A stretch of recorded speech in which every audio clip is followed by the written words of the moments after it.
Hi hello welcome to post 360. నేను మీ మురళీరాపల్లి. నిన్నటి నుంచి ఈ మాధురి రాథోడ్ అనే అమ్మాయి పైన జరుగుతున్నటువంటి దారుణమైనటువంటి ప్రోపగండా చూస్తే నాకు ఒళ్ళు మండిపోతుంది. చాలాసార్లు నేను చాలా విషయాలు మీతో షేర్ చేసుకుంటూ ఉంటా. అవి పర్సనల్ విషయాలు కొన్నిట్లో ఇన్వాల్వ్ అవుతూ ఉంటా, అన్ని విషయాల్లో ఇన్వాల్వ్ కాను. ఎక్కడైతే అన్యాయం జరిగిందో అక్కడ మాట్లాడాలనిపిస్తూ ఉంటుంది నాకు.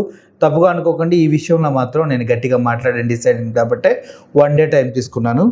మాధురి రాథోడ్ మంచి డ్యాన్సర్గా తనకంటూ ఒక గుర్తింపు తెచ్చుకుంది. మాధురి రాథోడ్ అనే అమ్మాయి కలర్ తక్కువైనా టాలెంట్కి మాత్రం ఏం తక్కువ కాదు. నాకు బేసికల్గా చాలామంది ఇప్పుడున్న జనరేషన్ అమ్మాయిలు చాలా ఫాస్ట్గా ఉంటారు, చాలా అడ్వాన్స్ అయిపోతారు అన్న విషయాన్ని నేను పూర్తిగా నమ్ముతా. బట్ మాధురి రాథోడ్ విషయంలో ఈ విషయాన్ని నేను నమ్మినప్పటికీ ఒక బ్యాచులర్ గర్ల్గా ఆ అమ్మాయికంటూ కొన్ని నీడ్స్ ఉంటాయి. ఆ నీడ్స్ తీసుకోవడానికి చిన్న చిన్న మిస్టేక్లు చేస్తూనే ఉంటారు. అది పెద్ద మ్యాటరే కాదు నాకు తెలిసి. ఎందుకంటే తనకి ఫ్యామిలీ బాధ్యతలు వాళ్ళ తల్లిదండ్రుల వైపు ఉన్నాయేమో, కానీ తిని పెళ్ళయి భర్తను మోసం చేసి కానీ లేదంటే ఇంకోటి చేసి కానీ ఇక్కడ ఈ తప్పు చేసినట్టుగా నాకు అనిపించట్లా. కానీ ఎప్పుడైతే ఈ ఈశ్వర్ సాయి అనే ఒక వ్యక్తి ఇతను సింగర్ అట, కంపోజర్ అంట, డ్యాన్సర్ అంట, అన్నీ అట. ఇతను ఎప్పుడైతే మాధురి రాథోడ్తో ఒక రూమ్లో దొరికారో వాళ్ళ భార్య అతన్ని పట్టుకున్న తర్వాత వాళ్ళ భర్త బాత్రూంలో ఉంటే అక్కడ వాడిని పిలిచింది. ఈ అమ్మాయి ఎవరైతే మాధురి రాథోడ్ ఉందో బెడ్ పైన అలాగే కూర్చొని ఉంది. అమ్మాయి షాక్లో ఉంది నిజం చెప్పాలంటే, ఏంటి ఇలా జరిగిందని. కానీ వాళ్ళ భర్తకి తెలిసి వాడు వాష్రూమ్లో దాక్కున్నాడు. అయితే ఇక్కడ అర్థం కాని విషయం ఏంటంటే, అసలు ఈయన ఏకపత్నివ్రతుడు, అసలు మంచివాడు, పుణ్యపురుషుడు, అసలు ఉత్తమ పురుషుడికి కేర్ ఆఫ్ అడ్రస్ లెటర్ ఎక్కడ అడ్రస్ లేకుండా రాస్తే కరెక్ట్గా వెళ్ళి ఈశ్వర్ సాయికే అందుతుందట. వాళ్ళ భార్య చెప్తుంది, అమ్మ అంత ఉత్తమ పురుషుడికి నాకు పెళ్ళయింది, భార్య ఉంది, ఆవిడని మోసం చేస్తున్నానని సిగ్గు లేదా అలా చేయడానికి? అరే నాకు కొడుకున్నాడు, అయినా కూడా నేను వేరే అమ్మాయిని ఇలా రూముకి తీసుకొచ్చాను, తనతో ఇలా సరస సల్లాపాలు సాగిస్తున్న పరమ దగులుబాజీ దుర్మార్గపు పుండాకూర ముండా కొడుకుని నేను గుర్తుకు రాలేదా? ఏమ్మా అంత ఉత్తముడు, అంత గొప్పవాడు, అంత అని నువ్వు సర్టిఫికెట్లు ఇచ్చి ఒక అమ్మాయిని అక్కడ తప్పు చేస్తున్నావే. నా మొగుడే దొరికాడా, నా మొగుడే దొరికాడా? నీ మొగుడికి ఆ అమ్మాయి ఒకటే దొరికిందా? ఇలా ఎంతమంది ఉన్నారు లిస్టులో? ఎంతమంది ఉన్నారు? నువ్వు నీ మొగుడు ఉత్తముడని సర్టిఫికెట్ ఇస్తున్నావే, పెళ్ళుండి ఒక పెళ్ళిగాని అమ్మాయిని మాయ మాటలు చెప్పి లోపరుచుకొని ఇలా తీసుకొచ్చాడు కదా, దానికి ఏ చెప్పుతో కొట్టాలి వాడిని? నువ్వొచ్చి ఇప్పుడు అక్కడ కూర్చుంది ఒక ఆడపిల్ల అయినప్పటికీ నువ్వు ఎవరి ద్వారా తెలుసుకుని వచ్చావో, నీకు ఎప్పటి నుంచి నిఘా పెట్టావో నీకు అన్నీ తెలుసు. ఇప్పుడు ఓయో రూమ్కి తీసుకెళ్ళారని వార్తలు వస్తున్నాయి కదా. ఓయో రూమ్ కావచ్చు, ఏదో పర్సనల్ రూమ్ కావచ్చు, ఎవరు తీసుకెళ్ళి ఉంటారు, ఎవరు మాట్లాడి ఉంటారు? మాధురి రాథోడ్ మాట్లాడిందా, నాకు ఇలా రూమ్ కావాలి, నేను బాయ్ ఫ్రెండ్ని తెచ్చుకుంటున్నానని? లేదంటే నీ మొగుడే ఆధార్ కార్డులు ఇచ్చి అవి ఇచ్చి రూమ్ బుక్ చేశాడా? ఆ డీటెయిల్స్ తీసుకురా. ఆ అమ్మాయి చంపాలు పగలగొట్టావే, అసలు ఇట్లా పెళ్లి కాని అమ్మాయిని ఇలా మోసం చేసి రూమ్లోకి తీసుకొచ్చినందుకు మీ మొగుడిని కదా గుద్దంతా పగలగొట్టాల్సింది. సారీ, బూత్ ఏమనుకోకండి, వాడక తప్పట్లేదు. మీకు మొగుడిని కదా గుద్దంతా పగలగొట్టాల్సింది. ఆ అమ్మాయి చంపలు పగలగొడతారా? అమ్మాయి చంపలు పగలగొడతారా? నీ మొగుడిని కరెక్ట్గా చూసుకొని నిన్నేం చేయాలి? నీ మొగుడికి నువ్వేం తక్కువ చేసావో మరి ఏంటది పరిస్థితి? నీ మొగుడు అందమైన భార్యని ఇంట్లో పెట్టుకుని అద్భుతమైన కొడుకుని కానీ ఇంకొక ఆడపిల్లని పక్కలోకి చేసుకొని తనతో సంసారం సాగిస్తూ ఇప్పుడేం బోకు మాటలు మాట్లాడుతున్నాడు. ఇది పిచ్చ నా కొడుకు, ఆ అమ్మాయే నా మీద పడిందని. అంత ఉత్తమ పురుషుడు, మందు తాగడం కూడా తెలియదండి మా ఆయనకని సొల్లు కబుర్లు చెప్తున్న సో కాల్డ్ అమ్మ వీరపత్నిలు మీరిద్దరికి ఏ అమ్మాయిలతో పడుకోవడానికి మాత్రం అసలు క్యారెక్టర్ అడ్డం కాలేదా?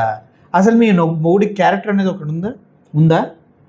ఇప్పుడు ఆ అమ్మాయి చంప పగలగొట్టావే, నీ మొగుడు గుద్దంత కదా పగలగొట్టాల్సింది. వాళ్ళ తల్లిదండ్రులు కానీ వాళ్ళ అన్నలు కానీ ఎవరిని వస్తే కొడక, నా చెల్లిని నా కూతుర్ని ఇలా చేసేవేంట్రా బోకులు కొడక అని కదా వాడిని కొట్టాలి కదా. మరి ఇక్కడైతే సీన్ అంత రివర్సు, నా మొగుడే దొరికాడా? నీ మొగుడు పెద్ద అందగాడు, నీ మొగుడికి అబ్బా కోట్ల ఆస్తులు ఉన్నాయి, నీ మొగుడు అసలు అబ్బా ప్రపంచంలోనే హ్యాండ్సమ్ మ్యాను అని నువ్వు ఫీల్ అవ్వమ్మా. అట్టంటోడంటే ఆడపిల్ల పడతారు. ఏం మాధురి రాథోడ్కి వేరే వాళ్ళు దొరకరమ్మా? ఆ అమ్మాయి కలర్ తక్కువ కానీ టాలెంట్ బాగానే ఉంటుంది, కలగా ఉంటుంది కదా మొహం. ఆ అమ్మాయికి ఎవరు దొరకడా? నీ బొక్కలో బోసి ఆ, ఆ, ఆడే దొరుకుతాడా ఏంటి? నువ్వు ఏమనుకుంటున్నావు? వీళ్ళంతా కలిసి పాపం ఆ అమ్మాయిని, మాధురి రాథోడ్ అనే అమ్మాయిని క్యారెక్టర్ని తగ్గించి, క్యారెక్టర్ ఉందా లేదా అంటే మనిషి ఒకవేళ సెక్షువల్గా ఒకరితో కనెక్ట్ అయితేనో ఇంకోటి చేస్తేనో క్యారెక్టర్ పోదు. అలా అని తప్పు చేసినంత మాత్రాన అవసరం కోసం తన క్యారెక్టర్ పోదు. ఇప్పుడు క్యారెక్టర్ ఎప్పుడు పోతుందంటే వేరే వాళ్ళని మోసం చేసినప్పుడు పోతుంది. సొంత భార్యని కొడుకుని మోసం చేసింది ఎవడు? ఈడు. వాళ్ళ ఆవిడ ఇప్పటికి కూడా వాళ్ళ ఆయన్ని పక్కన పెట్టుకోవడానికి మా ఆయన ఉత్తముడు పుణ్యపురుషుడు, పడుకున్నావా, దానికి ముద్దు పెట్టావా, లేదమ్మా అక్కడికి వెళ్ళి అష్టచమ్మ మాట్లాడుకొని అష్ట పడింది నాకు, చెమ్మ పడింది నీకు, అష్ట పడితే 4, చెమ్మ పడితే 2 అని ఆట ఆడుకున్నారు అంతే. ఎందుకంటే ఇప్పుడు అమ్మాయి ఒక్కటే మీద పడి మొత్తం చేసేసింది కదా. ఇప్పుడు మీ ఆయనేమో కింద పడుకో, నాకు నువ్వు చేయకు, నన్ను క్షమించు, నాకు భార్య ఉంది, నాకు పిల్లలు ఉన్నారు నెట్టు చేయకుని ఏడ్చాడు అప్పుడు. అవును ఏడ్చాడు. అవును, సిగ్గు లేకపోతే సరే బతుకులకి. ఒక ఆడపిల్లని చెంప పగల కొట్టింది కాక అమ్మాయి ఇంకా షాక్లోనే ఉంది. నాకు ఆశ్చర్యం వేస్తుంది. ఒక్క మాట కూడా తిరిగి లేదు అమ్మాయి. అంతా చేసింది ఈ పోరంబోకు పొండగూరుగా ఎదవైతే వీళ్ళ భార్య ముందు, సమాజం ముందు నేను కదా తప్పుడు దానిగా నిలబడ్డాను. ఇప్పుడు అసలు వీడిని నేను ఎందుకు నమ్మాను? వీడు చెప్పిన మాటలు నేను ఎందుకు విన్నాను? అఫ్కోర్స్ వాళ్ళకి పెళ్ళైంది, పిల్లలు ఉన్నారు, కరెక్టే. కానీ నన్ను ఏ విధంగా మోసం చేశాడు వీడని అమ్మాయి షాక్లో ఉంది. కానీ ఈవిడ మాత్రం నా మొగుడు ఉత్తముడు, పడుకున్నావా రాజా, ముద్దు పెట్టావా రాజా, పట్టుకున్నావా రాజా. ఎవడికన్నా పక్కన ఇంకోటి ఉంది, 10 మందితో పడుకునేదాంతో, 10 మంది పడితో పడుకునేదాంతో. ఒక విషయం నాకు అర్థం కావట్లేదు. భార్య నిజంగా అంత భర్తకి కన్వీనియంట్గా ఉంటే భర్త భార్యని ఎందుకు మోసం చేస్తాడు? అసలు ఈ అమ్మాయిలో కూడా ఏమైనా తప్పు ఉందా? భర్తకు నచ్చలేదా ఈ అమ్మాయి? లేదంటే పిల్లలు, కొడుకు వాళ్ళు ఎవరు నచ్చలేదా? ఎందుకంటే ఇంత దారుణమైన మోసం చేసిన తర్వాత నాకు చాలా డౌట్లు వస్తున్నాయి. అటు భార్యని మోసం చేశాడు, కన్న కొడుకుని మోసం చేశాడు, ఇటు పోనీ ప్రేమించని కళ్ళబుర్లు మాటలు చెప్పి సాంగ్స్ అవి ఇవి చేసిన ఆ అమ్మాయిని మోసం చేశాడు. చివరికి అమ్మాయి మీద తోసేసి అమ్మాయి నా మీద పడింది, ఆ అమ్మాయి నా డ్రెస్ తీసేసింది, ఆ అమ్మాయి నేను ఉత్తముడిని. బొక్కరా బొక్క. ఈ కబుర్లన్నీ నీ పెళ్ళానికి ఆ పక్కన ఎవరో వీడియో తీస్తూ నోరేసుకున్న వాగుతున్నా వాళ్ళకి చెప్పుకొని సమాజంలో నిన్ను ఎవరు నమ్మటరా? నువ్వు బోకన్న విషయం అందరికీ అర్థమవుతుంది డైరెక్ట్గా. బోకన్న విషయం అందరికీ దొరుకుతుంది. నువ్వు చేసింది ఫ్యామిలీకి మోసం చేసావు. ఆ పక్కన అమ్మాయి మీద పడింది అన్న అంటే మీద పడిన ప్రతి దాని దగ్గరికి, ప్రతి అమ్మాయి దగ్గరికి వెళ్ళిపోతావు అన్న అని నీ క్యారెక్టర్ అంత లూజా? నాకైతే ఇప్పుడు మాట్లాడాలనుకున్న ఒక విషయం అయితే క్లియర్గా, బేసికల్గా అమ్మాయిలది తప్పు అంటారు. నేను ఆ విషయంలో ఏకీపిస్తా. చాలా విషయాల్లో వాళ్ళ ఇండివిజువాలిటీ ఉన్న కొంతమంది అమ్మాయిలు చాలా ఫ్రీడమ్గా బతుకుతూ ఉంటారు, కొంతమంది లిమిట్స్ దాటుతూ ఉంటారు. వాళ్ళ విషయంలో తప్పుగా నేను అనుకుంటా, ఇట్లా ఎంతో అవసరం లేదు అని. ఎందుకంటే అది కూడా వాళ్ళ పర్సనల్గా ఉన్న ఇష్యూ, దాన్ని నేను పర్సనల్గా టార్గెట్ చేయలేను. బట్ ఇక్కడ మాత్రం ఒక అమ్మాయిని విక్టిమ్ చేసి వాళ్ళ కుటుంబం అంతా ఆడుతున్న డ్రామాని చూస్తే మాత్రం నాకు చాలా బాధేస్తుంది. మాధురి రాథోడ్ అమ్మాయి బ్రతకనివ్వండి. ఇలా గుచ్చి ఆ అమ్మాయిని పాయింట్ చేసి ఆ అమ్మాయి ఏదో తప్పు చేసినట్టు అమ్మాయి పైన చేయకండి. తప్పు చేసింది వీడు, ఎవడైతే ఈశ్వర్ సాయి అని ఉన్నాడో వీడు తప్పు చేశాడు. మగోడు మాటలు చెప్పకుండా ఆడపిల్ల తనంతట తాను మీద పడే వాళ్ళు 100లో 10 మందే ఉంటారు. లేదు మీద పడే ఆడపిల్లలు ఉన్నా కూడా ఇలా దొరికినప్పుడు నీ మొగుడే వచ్చాడని ఒక మాట అంటారు. కానీ ఆ అమ్మాయి అట్లా ఫ్రీజ్ అయిపోయి దెబ్బలు తింటూ అలా ఉండటం చూస్తే నాకు జాలేస్తుంది. నా ఇంట్లో ఒకవేళ నా చెల్లైనా, నా అక్కైనా, ఎవరైనా ఇటువంటి సిచ్యువేషన్లో ఉంటే మాత్రం నేను తిట్టినప్పటికీ హక్కును చేర్చుకుంటా. గ్యారంటీగా ఆ సిచ్యువేషన్ని అర్థం చేసుకుంటా. నిజంగా చెప్పాలంటే ఒక విషయం చెప్పండి, కొట్టడం, తిట్టడం ఇవన్నీ మన ఇంట్లోనే జరగాలి. కానీ పబ్లిక్ చేశారు చూడండి, ఇష్యూని పబ్లిక్ చేసి వీడియోలు తీశారు చూడు, ఎంత క్రూయల్ మైండ్ సెట్ ఉందో తెలిసే వీళ్ళకి.